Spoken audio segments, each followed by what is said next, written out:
She came of a film director father and a movie star mother. No pig in the parlor, she. This was Lace Curtain Hollywood. She was second-generation NGM, and the newly famed waif wanted to be our friend. Welcome to part 2 of the Woody Allen series. In part 1, we took a look into his background, upbringing, and parts of his career. We also discussed Woody's first marriage to Harlene Rosen, his second marriage to Louise Lasser, his relationship with Diane Keaton, Stacey Nelkin, Mariel Hemingway, and his alleged relationship with Christina Engelhardt. According to Christina, she met then 41-year-old Woody Allen in 1976 when she was 16 years old. As her story goes, the two had a secret intimate relationship for years. According to Christina, all was well, until one day when Woody announced that he wanted her to meet his, quote, new girlfriend. Under the presumption that she was his girlfriend, Christina felt blindsided and betrayed. According to Christina, Woody's new girlfriend was well-known actress Mia Farrow. In her unpublished memoir, Christina writes, quote, I felt sick. I didn't want to be there at all, and yet I couldn't find the courage to get up and leave. To leave would mean an end to all of this. Looking back now, that's exactly what I needed. But back then, the idea of not having Woody in my life terrified me. So I sat there, patiently, calmly trying to assess the situation, trying to understand why he wanted the two of us to meet. Christina writes that though she was initially jealous of the relationship Woody had with Mia, she eventually grew fond of Mia too. According to Christina, they developed a bond that included smoking joints, having threesomes with Woody, and chats about their love for animals. Quote, when Mia was there, we'd talk about astrology, and Woody was forced to listen. There were times the three of us were together, and it was actually fun. We enjoyed each other when we were in the moment. She was beautiful and sweet. He was charming and alluring, and I was sexy and becoming more and more sophisticated in this game. It wasn't until it was done when I really had time to think of how twisted it was when we were together, and how I was little more than a plaything. While we were together, the whole thing was a game that was being solely operated by Woody, so we never quite knew where we stood. I used to think this was a form of mother-father with the two of them. To me, that whole relationship was very Freudian. How I admired them, how he'd already broken me in, how I let that be all right. I always had the impression that she was doing this because he wanted it. I felt sorry for Mia. He had groomed her, trained her to put up with all of this. I even thought, wow, Mia and Woody were for me, like I could talk to them about things. Of course, did they care or whatnot? I don't know, but they were for me an outlet that were adult, and they listened, and they maybe nodded in all the right places. What they thought, I don't know, but it was just to have that. Right. And you were seen. I felt seen. Yeah, right. I felt seen. He asked me incredible questions. What did I think about life and death and the moral compass of things and capital punishment? And he asked me things that no one's ever, So you got this attention that you were deprived of as a child, pretty much throughout your whole childhood. And this figure you looked up to, too. By a figure you... And at the time, the world, very famous. The world looked up to. Of course. But having that, it was something that you didn't really need because you grew up too fast. I didn't have a mentor. I didn't have a guiding person. And once I thought it was Woody, and I liked Mia very much, I thought, these are my peeps. These people get me. To me, that was like, cool. And my mother would say, oh, Woody's calling from the home, and yet I told him I was in high school, so I didn't seem, nobody said, oh, I can't do this because there was no That's a good point. Nobody was there to say this isn't appropriate. It's important to note that neither Woody nor Mia have publicly addressed Christina's claims. They don't mention Christina in their memoirs, and when approached by news media outlets, they've declined to comment. In part 2 of this series, we will take a deep look into the relationship between Woody Allen and Mia Farrow from both perspectives. We will be referencing information from Mia's memoir, What Falls Away, which was published in 1997, and Woody Allen's autobiography, Apropos of Nothing, which came out in 2020. Please keep in mind, this story is a painful one that includes content that some may find disturbing. Viewer discretion is advised. Before we begin today's episode, let's first thank our sponsor. This video is sponsored by Incogni. Lately, I've been getting so many calls from unknown numbers, it's a bit concerning. No matter how many times I block them, they pop back up. My email account is no different. So I've recently invested in the program Incogni. Incogni offers services that help protect your information. They protect you from hackers, shadow profiles, potential scams, and identity theft by getting your data removed from the internet and out of the hand of data brokers. Their program offers an affordable, effective, and user-friendly data removal tool that is effective and hassle-free for you. Incogni's mission is to help you take back control of your data privacy. They deal with data brokers on your behalf so that you don't have to. Sign up for Incogni today by clicking the link in the description box. The first 100 people to use my code commentator will get 60% off. Don't wait. Start protecting yourself today. Woody Allen and Mia Farrow's first interaction dates back to the 70s. According to Woody, he received a letter from Mia expressing her love and admiration for the film director. In his autobiography, Apropos of Nothing, he writes, "I had received a fan letter from Mia, who I'd never met and only read about. I always found her very, very beautiful. Mia reminded me of Louise, A Good Beginning. Her letter praised my latest movie or my work in general, I forget which, but it ended with the sentence I do remember, and it was, quote, quite simply, I love you.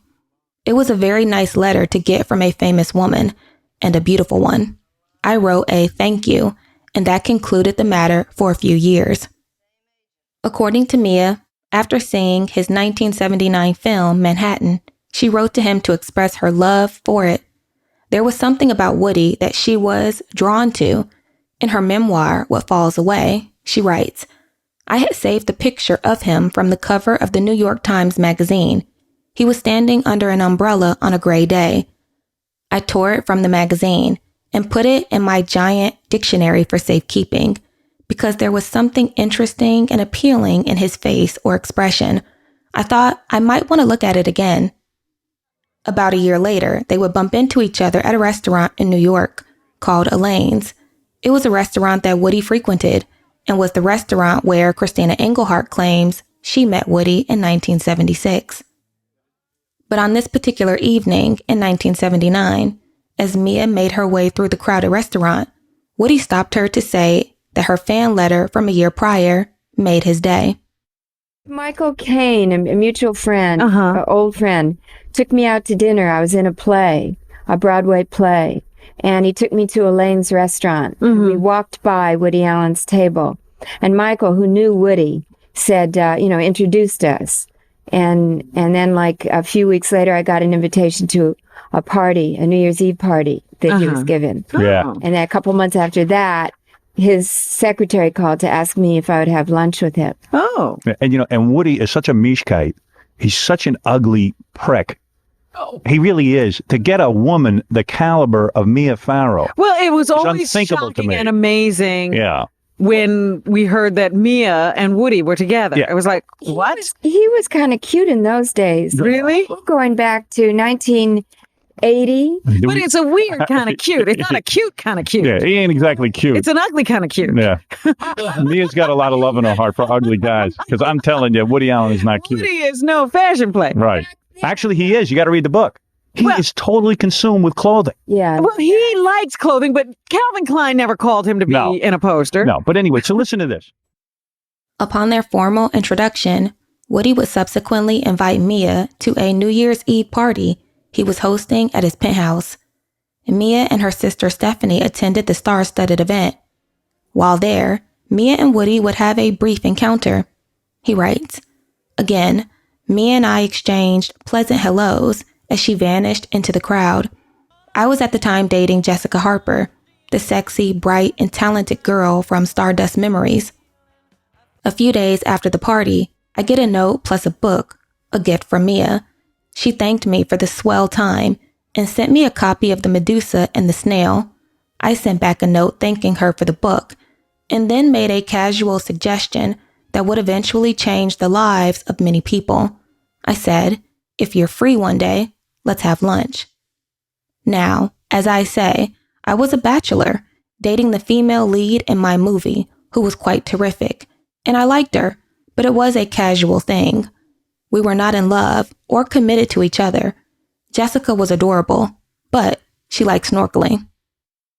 When you write that after breathing, girls are your principal interest in life, after breathing. Oh, I see.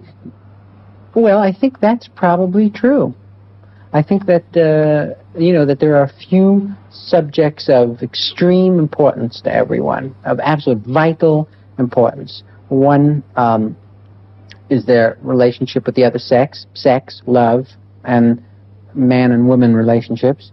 The other is their own mortality, their health and their aging and that which revolves around their existential concerns. And yes, that's true. That's true. Mm-hmm. So when you told me that the thing you like best is to work, that's not true. No, that wasn't true. That was just to keep you happy. It didn't keep me happy. I am happier now. Are you really misogynistic? Because in your films, all girls are either shrieks, witches, cruel, full of whims and things like that, or is it reversed love? The truth of the matter is, the women in my films are always wonderful and interesting. If I have any problem at all, it's a problem with the men. Over the course of his career, Woody Allen has been very vocal about his need for love, intimacy, and relationships. He's also been vocal in the fact that several of his relationships overlapped. Woody's relationship with Jessica Harper and his budding romance with Mia Farrow would be no different. Upon having 2 pleasant interactions with Mia, Woody felt compelled to see where the relationship could go. So in April 1980, he had his secretary arrange a date. Mia writes, "We set the date for the following week, April 17th at 1 o'clock. When we left the restaurant, it was dark outside. A chubby, uniformed chauffeur named Don was opening the door of a white Rolls Royce. Woody offered to take me home. During the 10-minute drive, he said he would be in touch when he returned from Paris the following week, if I liked. I told him, yes. Less than a week later, his secretary called to propose a dinner date for Sunday, when there was no performance of the play. This set the pattern for the next months. Each week, his secretary would call to confirm the date and time. The fact that he never phoned me himself made things a little strange, but instead of talking on the phone, we left notes and small gifts with each other's doorman. According to Mia, she and Woody's relationship steadily progressed. The couple went to museums, the movies, and the opera. Woody showed Mia the heart of New York. He was confident, attractive, and interesting. But in contrast, Woody was very serious and didn't wear his heart on his sleeve. In August 1980, Mia developed severe abdominal pain and would have to have surgery. During her second week in the hospital, much to Mia's surprise, Woody opened up and confessed his feelings. He called me one day. I'd been sick, and he told me that he loved me. And I loved him too. And I really needed him and looked forward to seeing him. And it was a great light in my life. With their feelings established, Woody and Mia had some hurdles to get over. The first and most significant one was the fact that Mia was a single mother of 7 children. Like Woody, Mia was married twice before. She married Frank Sinatra on July 19, 1966, when she was 21 years old, and Frank was 50. After 2 years of marriage, the couple divorced with no children. On September 10, 1970, Mia married conductor and composer Andre Previn. She was 25 and he was 41. From that marriage, the couple had 3 biological children, twins Matthew and Sasha, followed by Fletcher. The couple also adopted 3 children, Lark, Daisy, and Suni. Upon her divorce from Andre, Mia adopted Moses in 1980. Woody, who had no children from his previous marriages or had ever dated a woman with children, found this to be interesting, to say the least. Quote, I found it amusing, in a sitcom sort of way, that I was slipping into a relationship with a woman with 7 children, but at that point, it was nothing more than another fact about her. I liked kids and always got along with them. I never had any pronounced feelings about having any of my own. Kids weren't on my mind or agenda as a writer or filmmaker, but I was happy to be a father if my spouses so desired. I preferred girls, but enjoyed boys. So Mia having 7 kids caused me no anxiety. I found myself beginning an affair with a beautiful movie star who could not have been nicer, sweeter, more attentive to my needs. She was not demanding, better informed than me, more cultivated, appropriately libidinous, charming to my friends, and best of all, living directly across Central Park. Now you lead the life of a bachelor. Now, yes. You go and play clarinet in a restaurant and you see your friends and you don't live with anybody. I don't live with anybody, but I do go out with women frequently. I've just never met anyone that I wanted to live with since then. But you think that living with somebody kills love and happiness and that it's better to have it on a kind of rental basis? Well, I don't think that it must. I think that often it does. I don't think that it must. I think it's in most cases it seems to. The good relationships between men and women, I think, are rare, and one must be very, very lucky. And what about having children? I like children. If I was living with a woman or going out with a woman that I loved, and she wanted to have children, 1 child or 10 children, that's okay with me. I like them. Also, if she said, no, I don't think I like children, that's also okay. That wouldn't disturb you of your work? Children? Yes. They make noise, they... Oh, no, I live in a big apartment and it'd be no problem. I get along, very well with children. I mean, I don't mind them. Woody Allen has asserted in his autobiography and interviews that he likes kids and has no aversion to them. But from Mia's perspective, she saw things a bit differently. Quote, he lived in a penthouse on 5th Avenue, directly opposite my apartment, less than a mile across Central Park. We blinked our lights at each other, waved through binoculars, and shook towels out the windows. This relationship, I remember thinking, will be the best of my life. We will be together forever. My children met Woody in late September 1980. Matthew and Sasha were 10. Suni was 7, going on 8. Lark was 7. Daisy and Fletcher were 6. And Moses was 2.5. He said my kids were very cute, and before spring arrived, we were all staying at his place on Friday and Saturday nights.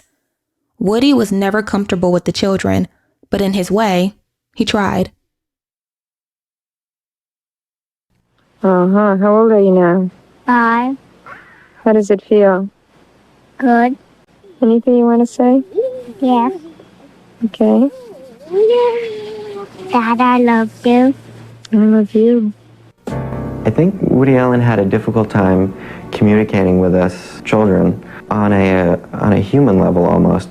It was always a little strained, like he didn't really know how he should be behaving, sort of.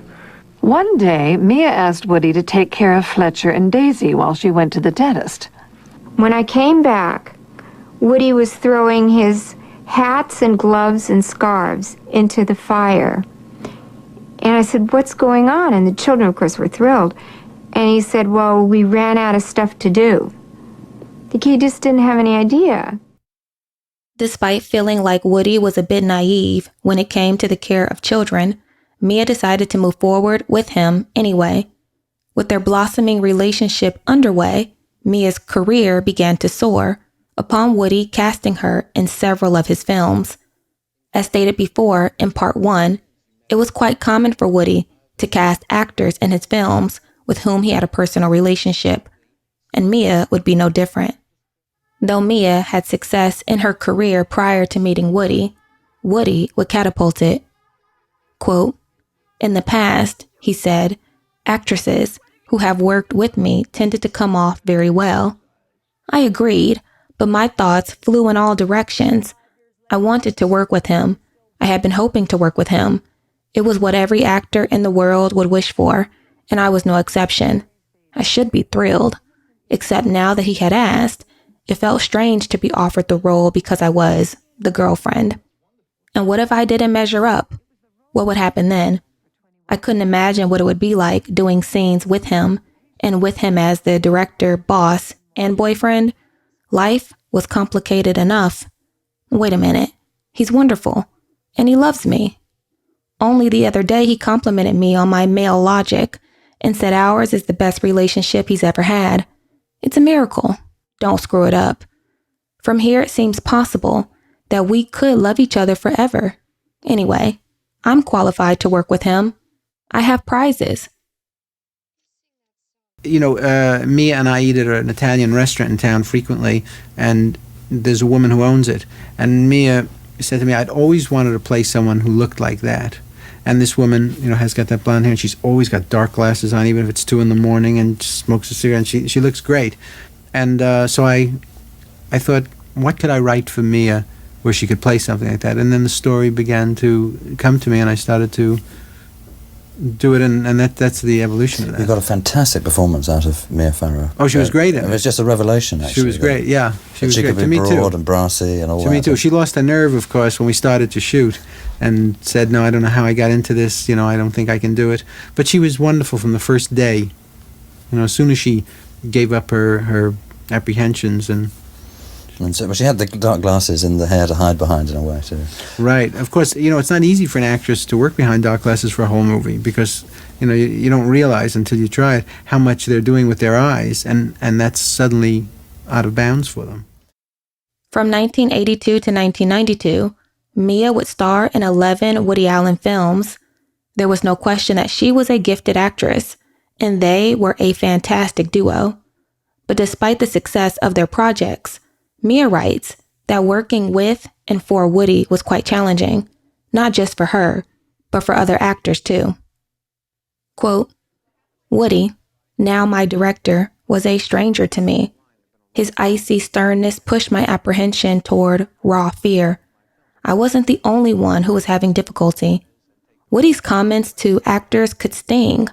I don't believe a word of that," he would say quietly but intensely. "Human beings don't talk that way. That was pure soap opera," was one of the comments that upset Geraldine Page while they were doing interiors. "There are certain directors," he has said, "who have affectionate relationships with actors, but I've never been able to work that way. I give as much contact as is required professionally." But that didn't stop actors from wanting to work with him for a fraction of their usual salary. "I think they do that because there's an appreciation of what my films try to be," he said. Woody. So he pursued you. Yeah, and pursued, and he's got a lot of money, right, Mia? I mean, oh yeah. How does he have so much money? I wonder because, you know, he gives the actors very little. Right. You know, all the actors go in thinking they're going to do this art film. Right. But if he takes a vacation to Europe, he charters a private plane. And took the kids and took everybody. And whole big suites at the Ritz Hotel in Paris. And the pilots they have their hotels. I'm always thinking these are very low budget films and nobody really makes any money. Only he makes the money. One of those, like those, what do you call that jet? The one that everyone's a Learjet? The GS2. Those cost about $50,000 just to take like somewhere, you know, just to somewhere in the United States. Yeah, just one way. Uh-huh. Woody's just like brutal. I mean, like, and you know, and who the hell is he? He's not the world's greatest actor. He's just playing Woody Allen. You know what I mean? Right. That's weird. It was hard. I mean, did you notice that he treats men and women differently? I just wondered about that. He doesn't like women. That's what I got from. I really have always felt that from his movies, but I was just wondering. He likes men any better. Right. I don't think he likes anybody because his parents are whack. They're not even wacko. He can't stand where he came from. I guess, they seemed like nice people to me, but, You know what's weird about him? This is really weird about Woody Allen. I'm going to close the topic on Woody. I used to go see his movies early on, and my mother would never go with me. And my mother would say to me, I can't go see his movies. This is now going back to like the comedies. I mean, right, like Bananas. Like Bananas and stuff. I go, well, why is that? She goes, he's a sad little man. I said, well, Mom, what are you talking about? He's a sad. He's playing in a movie. She goes, no. There's something so sad and ugly about this guy, and not physical. She said, there's something so disturbing. There's something so sad. He's such a depressed man, and he hates himself. That is my mother saying this, and I never could understand it. But boy, oh boy, she must have been clairvoyant when it came to Woody Allen. Or something. I always thought exactly that, but I thought he was being very funny about hating himself. Personally, I just felt like I was better off than him, so I'd go see his movies. Better about yourself than him.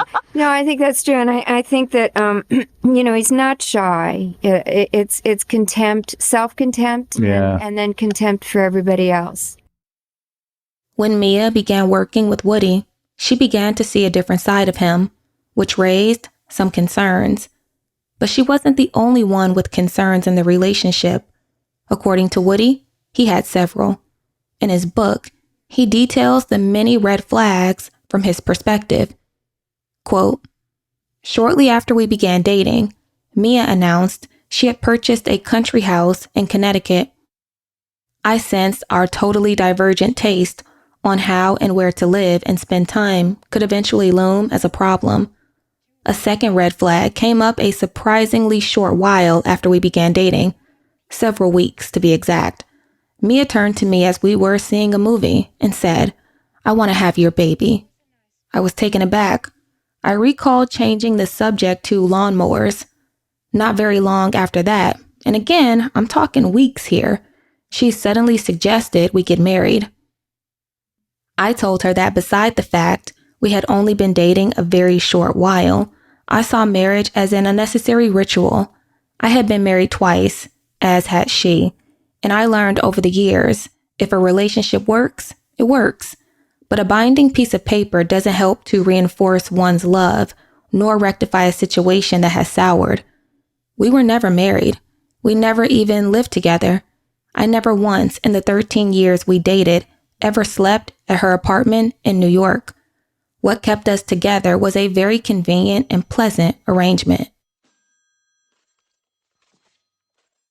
Yes, I have a picture in my mind of Woody Allen and Mia Farrow surrounded these days by pets and children and homes and domestic life, which is a very long way away from the Woody Allen of old that audiences tend to associate with you. Has there been a dramatic change? Well, no, because Mia and I we don't live together. She is surrounded by kids and pets, and I live by myself across the park, and we see each other quite frequently, but no, I'm still as I was. I mean, I do play with the kids all the time, but then I never have to be there when the diapers are changed or anything, really awful happens.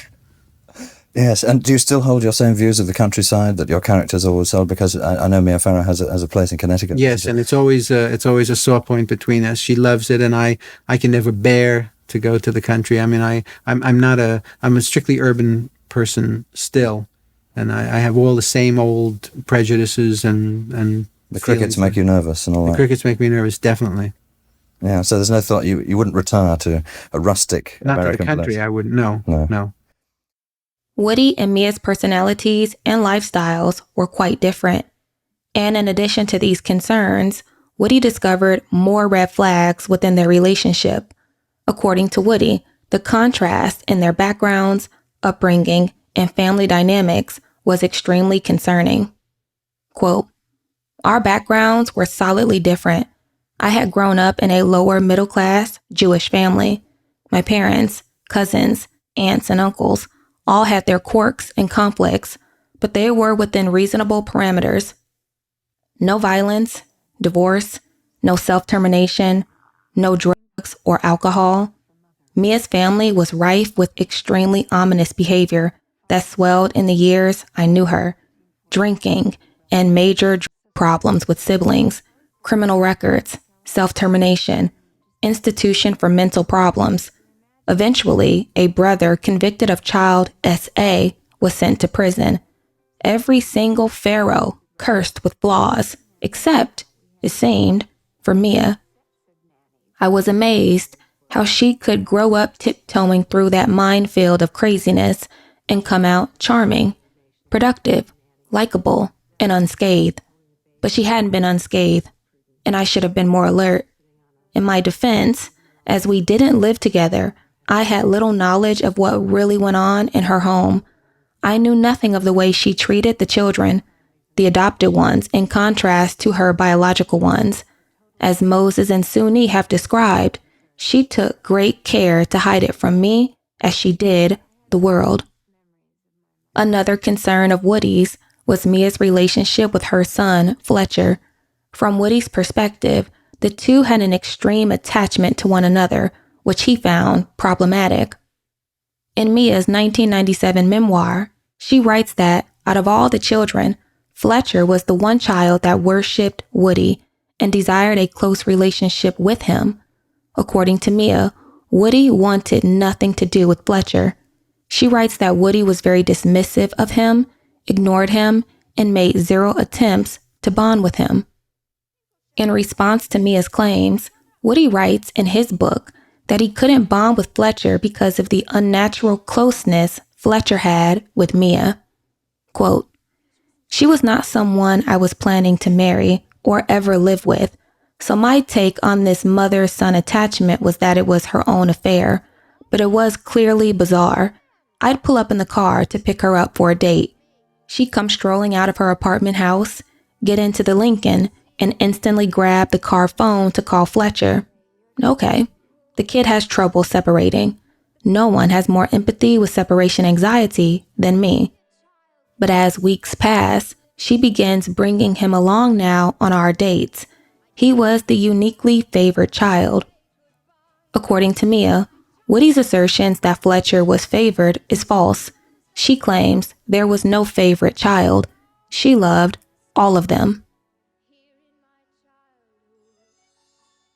One of the wonderful parts of this book is talking about all your children. And I think the people who have an issue with the fact that you have so many should read the book, because I think it is explained concisely and clearly and with such meaning about all. I think it's wonderful. I know you don't like to be held up as a hero for that, but I'm inspired by the fact that you have all these beautiful, wonderful rainbow collection of children. I think it's an amazing thing.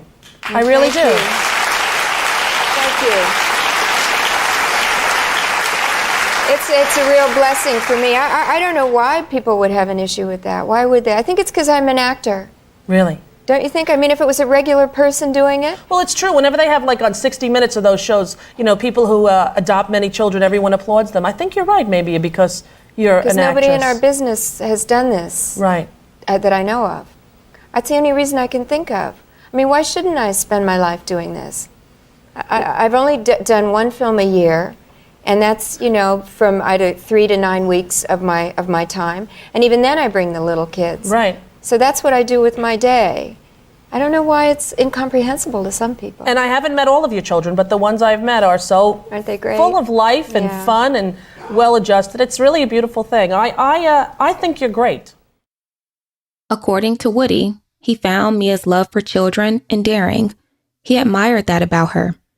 Though she seemingly possessed amazing qualities, there were rumors going around at the time regarding Mia's character.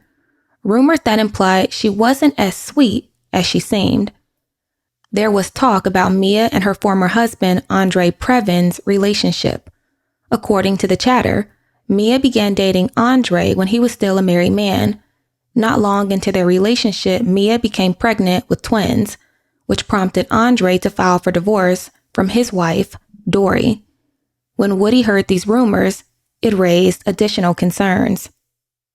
Quote, "There were rumors about Mia I discarded because they were rumors.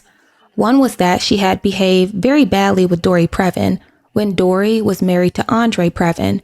She insinuated her way into their household, became pregnant by Andre, and stole Andre away from Dory. causing Dory terrible mental suffering. Dory had written a famous song about how Mia had betrayed her called Beware of Young Girls, which I was unaware of. The truth is, I knew neither Dory nor Andre and was not about to jettison a new relationship over some rumor. But the rumors were true. Mia admits to having an affair with Andre in her memoir. She doesn't go into much detail, but here's what she wrote. Quote, "Of his marriages, I knew little, only what he told me. There were 2 young daughters from his first marriage and none from his second marriage to Dory, a songwriter. He had conducted a discreet, separate life for some years, but did not seek a divorce until he met me. Dory Previn experienced things quite differently and made that clear publicly through her songs. I am sorry to have contributed to her pain." And pain it did cause, because according to Dory, Mia was her friend. She was my friend, my friend, my friend. She was invited to my house, oh yes, she was. And though she knew my love was true and no ordinary thing, she admired my wedding ring. She admired my wedding ring. She was my friend, my friend, my friend. She sent us little silver gifts, oh yes, she did. Oh, what a rare and happy pair, she inevitably said, as she glanced at my unmade bed. She admired my unmade bed, my bed. Though there appeared to be red flags in their relationship, Woody and Mia continued to date. From the outside looking in, they appeared to be a power couple. In 1983, after 3 years of dating, Mia approached Woody with the prospect of having a baby. According to Mia, this was the first time they discussed having a child together. According to Woody, this was the second time, as he claims that she brought it up shortly after they began dating. In her book, Mia writes that Woody didn't have a deep bond with her children. She claims that he didn't appear to be generally interested in children. In her mind, she thought that by having a baby with him, it would help bridge the gap. Quote, "What would you think about us having a baby?" I asked when we had completed Zelig. "Well, I don't know. I would have to think about it," which meant he would have to discuss it with his therapist. There were 3 of us in the relationship: Woody, his shrink, and me. No decisions were ever made without her. He didn't even buy sheets without talking to her. Eventually, with the understanding that I would be responsible for the baby in every way, they agreed. According to Woody, he began trying to impregnate Mia apprehensively, though the relationship and intimacy at that point had significantly changed. Quote, "By then, she spent fewer and fewer nights at my apartment, and since I never stayed at hers, the relationship didn't exactly deteriorate, but mellowed into a relaxed dating one. It was still occasionally intimate, but less so, and going no place special. I didn't want to father a child, not under the circumstances that existed. I spent no time with any of her kids except for Moses. Not that I didn't like them, although, ironically, Suni couldn't stand me. Mia assured me I could participate in rearing a new child to any extent I cared to. If I wanted to be a hands-on father, great. If not, she'd raise it, and I would be the same free soul I'd always been." According to Woody and Mia, she was very generous with him and always tried to accommodate. Mia is such a good girlfriend that she would want to make Woody happy. Now this blew me away. My problem is I'm too nice to women because nobody ever wants to please me like this. You built. Well, he was nice, right? No, this is already starting to act like a dick. I'll get into that. But anyway, Woody would. You even built a separate shower for Woody because Woody's such a creep. He gets afraid of his own germs. He won't. He wants a clean shower and everything. Isn't he really crazy? Yeah. He built. See, I would have dumped him right then and there. He had to have his own shower, right? Yeah. Yeah. Well, yeah. He had to have his own shower. We didn't have any showers in the house. Yeah. He would not take a bath. Right. So he had to have a shower, so I had to build one. So she builds him this immaculate, bathroom. Right. Beautifully appointed. Only for him. Right. Only for him. He goes in and he comes out and he says, check this out.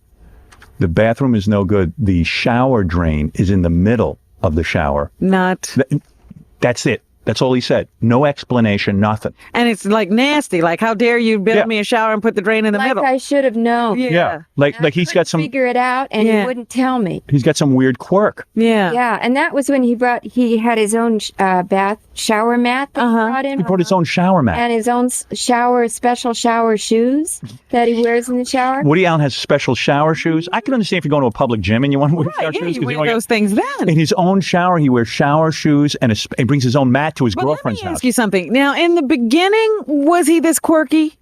Yeah, he had those things. Yeah, but that wasn't the worst thing in the world. Because he was nice to her. It's a little strange, but he was nice. But he gets weirder and weirder. You know what? Though, well, here's the part I felt Woody sad. If Woody wasn't making all those movies and writing those great scripts, it'd be a little less easy, you think, to put up with this kind of junk? Well, here's the amazing thing. The guy is such a savant. I wanted to smack him. I swear if I ever see the guy, they better restrain me. You might hurt him. I mean, the guy's the lowest scumbag on the planet. No. That's all there is to say. What can I say? Unbelievable. And I was restrained. Yeah, I just can't figure out. Oh, you didn't say exactly everything you really? could say? I was restrained. No kidding. There's Robbie. Hi, I'm over here. Hi. I want to beat him up for you. You think I could beat him up? Him I could beat up. I don't know. I could take it. What do you He mean might kick you in the knees or something. Oh, really? Really hurt you. Well, maybe that's karate or something. I think I could beat him. No problem. Right? Sure. I think you could beat him up. Probably. You're so goddamn cute. I can't take it. Woody had his quirks, but according to Mia, she loved him. After 2 years of unsuccessfully trying to conceive a child, Mia was able to convince Woody to adopt. Once again, it was something Woody was not necessarily interested in, but after being reassured that Mia would take full responsibility for the child, he agreed. This decision is one that Mia has reflected on over the years. She asked herself why she intended on having a family with Woody when Woody showed zero interest in the children she already had. Quote, "He had zero interest in my 7 children, who were as dear as any on earth, and who, one by one, had given up trying to win his heart. I don't know how I still hoped that he would love this child, that she would be the one to open his heart, and that, through her, he would learn to love without suspicion, that through her he would see that a person, other than himself, with needs and interests distinct from his, can exist, not as a threat, but as one worthy of respect and love. And discovering this, he would surely acknowledge all my children. He would see who they are as human souls, and in knowing them, how could he not love them?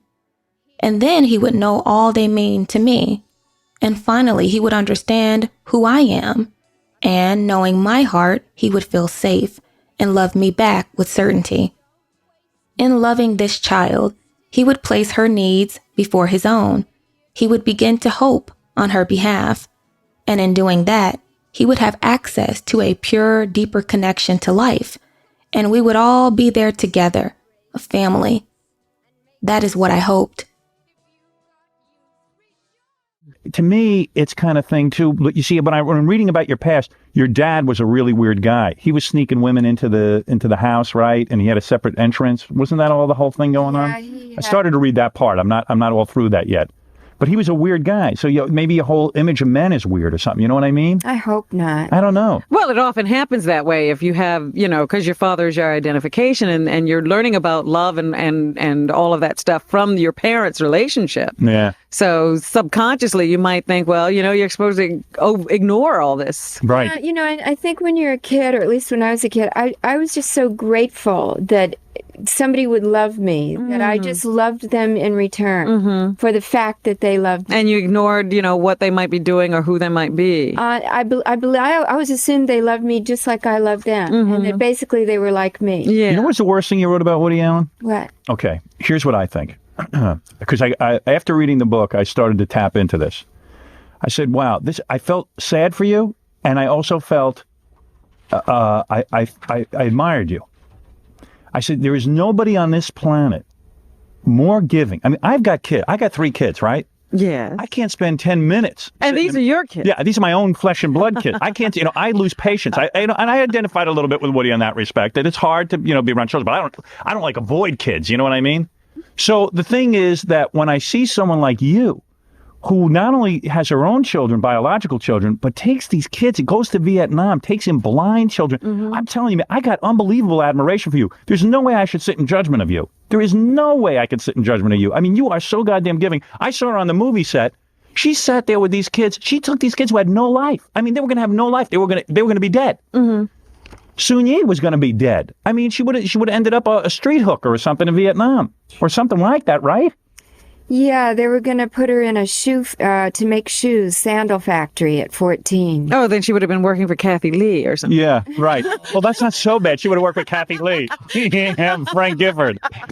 No, but I mean, there is unbelievable admiration that I have for you. Well, then how does Mia take it when people criticize her and look for some kind of psychosis in the fact that she adopts all these children?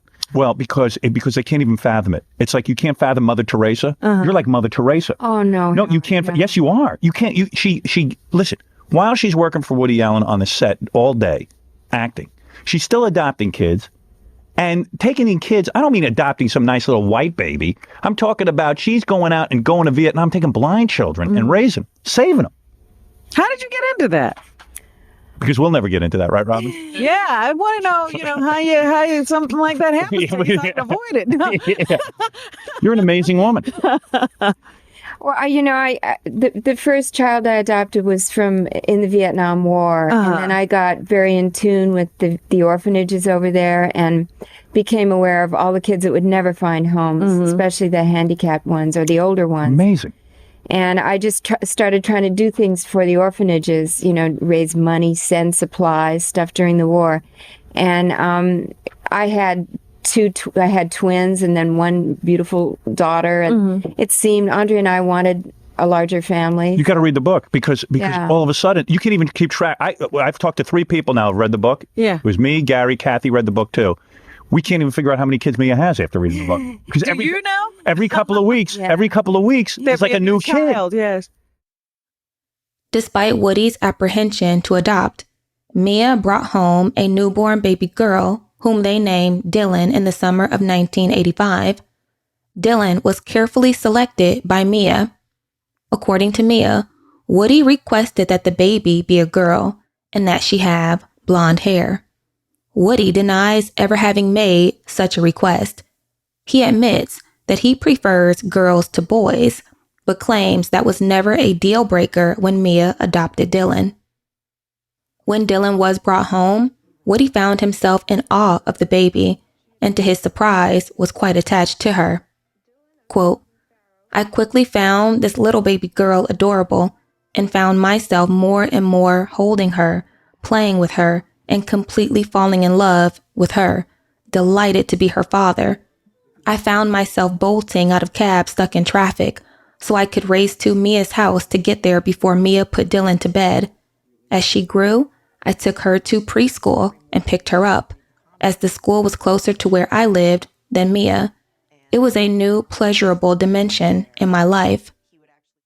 Though Mia claims Woody was present, engaged, and enamored by Dylan, his behavior was a bit much and made her feel uneasy. She claims that his affection towards Dylan was intense and suffocating. Quote, Woody's response to Dylan was more than I ever imagined. In truth, it was much more than I had seen in any father toward a child in my whole life. And I had been married to an Italian, a passionate, emotional guy who was nuts about his daughters, and to Andre, who, when he was there, was an affectionate and demonstrative father. But the most effusive description of Woody Allen could not truthfully include the words passionate, emotional, affectionate, or demonstrative. His reaction to Dylan was a radical departure from his usual behavior. I told myself he'd never really played with a child before. He just didn't know how. Surely he would relax in time. Dylan was becoming a central consideration in his life. I still hoped his feelings for her would lead to a deeper commitment to the entire family, but not all of the signs were pointing that way. On days we didn't work, he would arrive at about dinner time, with barely a nod to me or the other kids. He headed for Dylan and scooped her out of her high chair and carried her off into another room.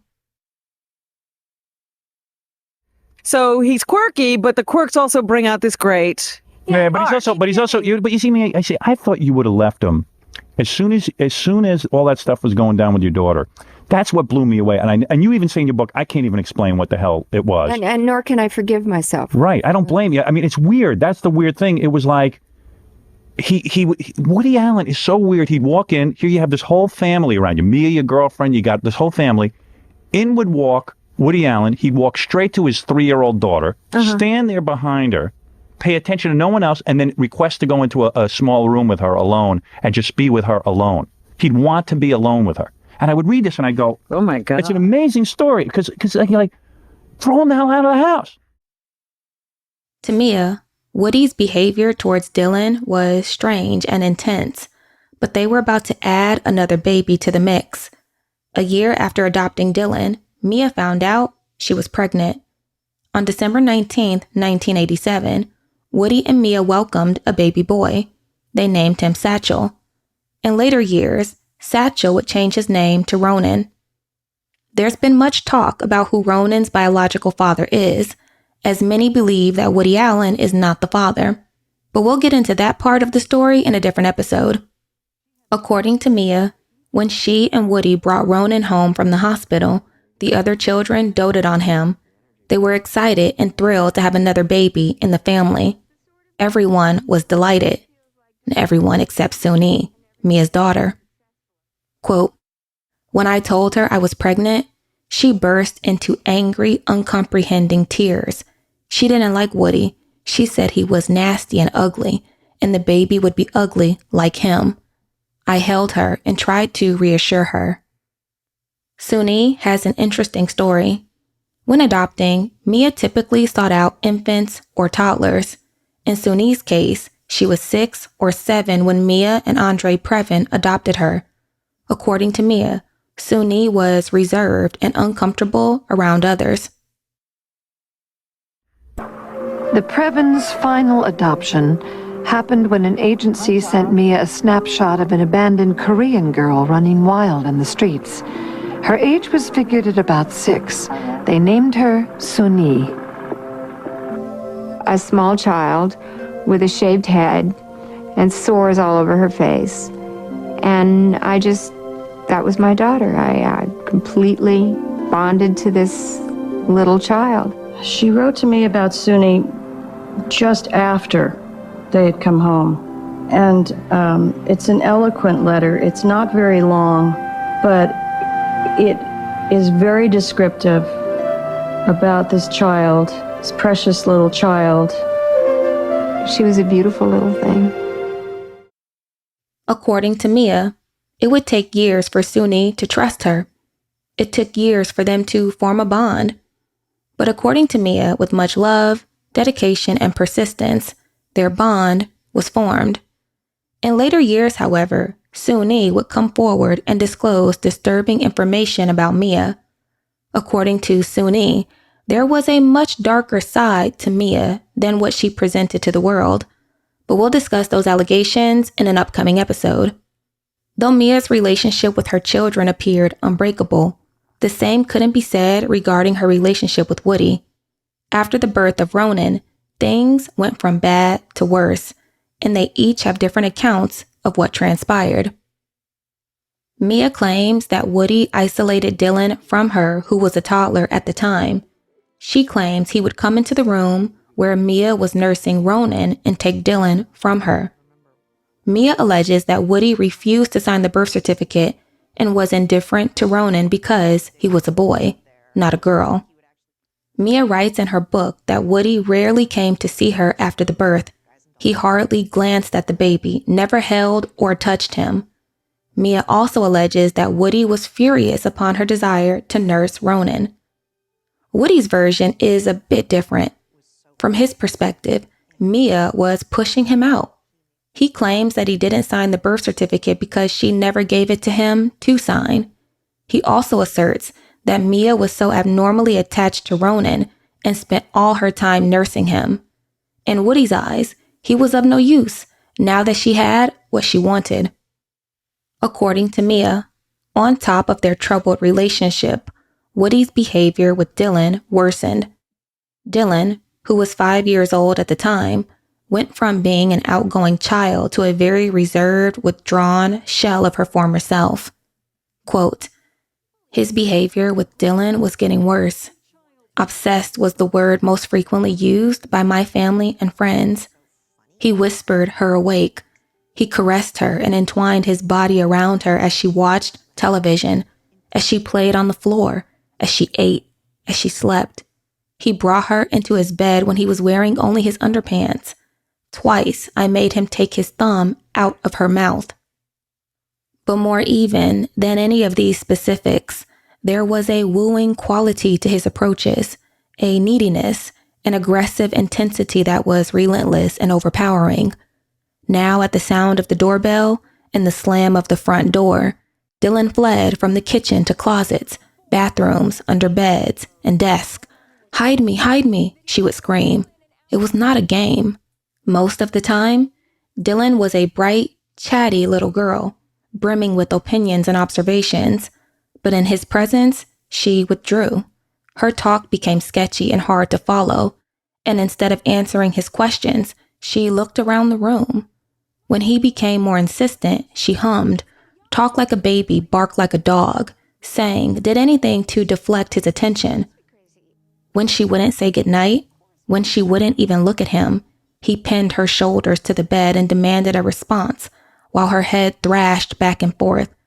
A psychologist, who was already helping another child in the family, witnessed only one brief greeting between Woody and Dylan, but it was enough for her to mention it to me and express her concern that Woody's attitude was, quote, inappropriately intense because it excluded everybody else, and it placed a demand on a child for a kind of acknowledgement that I felt should not be placed on a child. To my great relief, the therapist began to work with Woody to help him understand that his behavior with Dylan was inappropriate and had to be modified. She made him stop putting his hands under Dylan's covers, stop putting his face in her lap, stop the constant caressing, stop hunting Dylan down, stop having her suck on his thumb.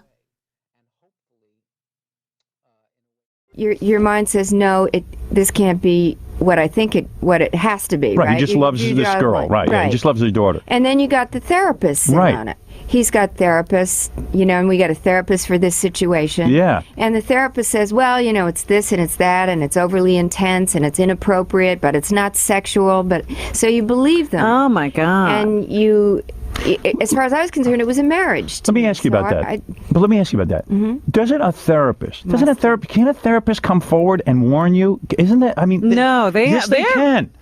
It's not the same as a lawyer. I believe a therapist would have... If they're doctors, they have a confidentiality clause as well, don't they? Is that true? I would go to the mother of the child and say, listen, you get the kid away from him. Just get him away. Well, as a doctor, you cannot discuss another patient with anyone. Screw it. As a human being, I'll discuss anything. I'll break all those rules. But then nobody's going to tell you anything in therapy. No, I don't care.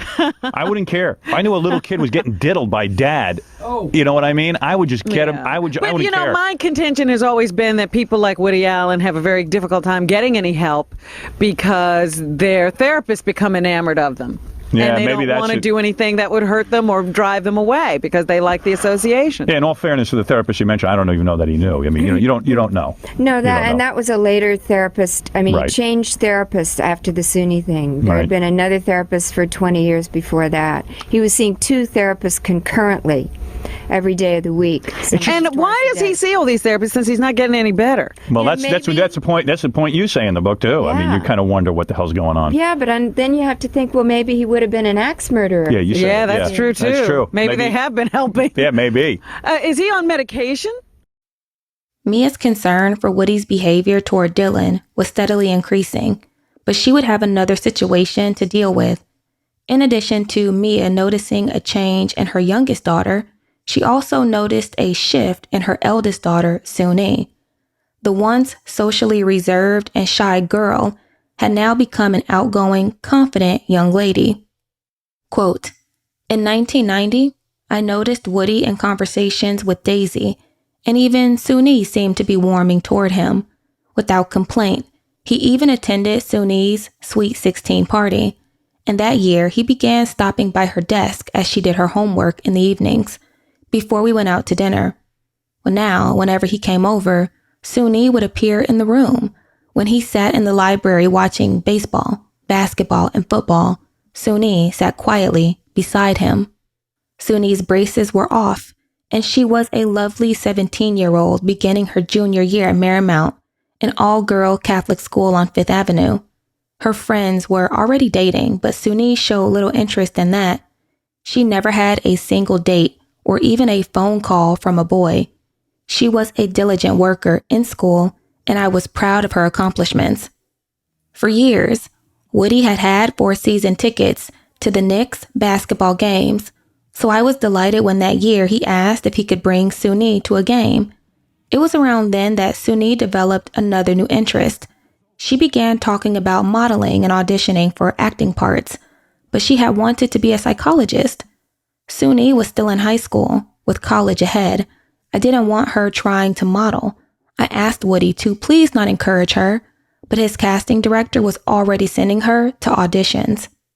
My eldest daughter seemed to be going through a difficult phase. She had become uncommunicative, which is not unusual, but she was now cold and so openly contemptuous of me and my opinions. Upon Suni's high school graduation, she was accepted into Drew University in New Jersey. It was the fall of 1991, and the Farrow household was transitioning. With the support of Woody, Mia was trying to adopt another baby. Woody had just legally adopted Dylan and Moses, the only children in the family without a legal father, and Mia and Woody had just begun filming what would be their final movie together, husbands and wives. It was a busy season for the family. But on January 13th, 1992, it would all implode. On this winter day, Mia accompanied one of the children to a therapy session at Woody's apartment. According to Mia, after letting herself into the apartment, he called her for a quick chat. When they hung up, she noticed something strange. On Woody's mantle was a stack of Polaroid pictures. And this was unusual, because Woody was an organized guy who kept everything in its place. Curious about the pictures, Mia began to approach. At a distance, Mia could see that the pictures were of a nude woman. As she got closer, she realized the nude woman was Suni, her daughter. Beware of young girls who come to the door, wistful and pale, of 24, delivering daisies with delicate hands.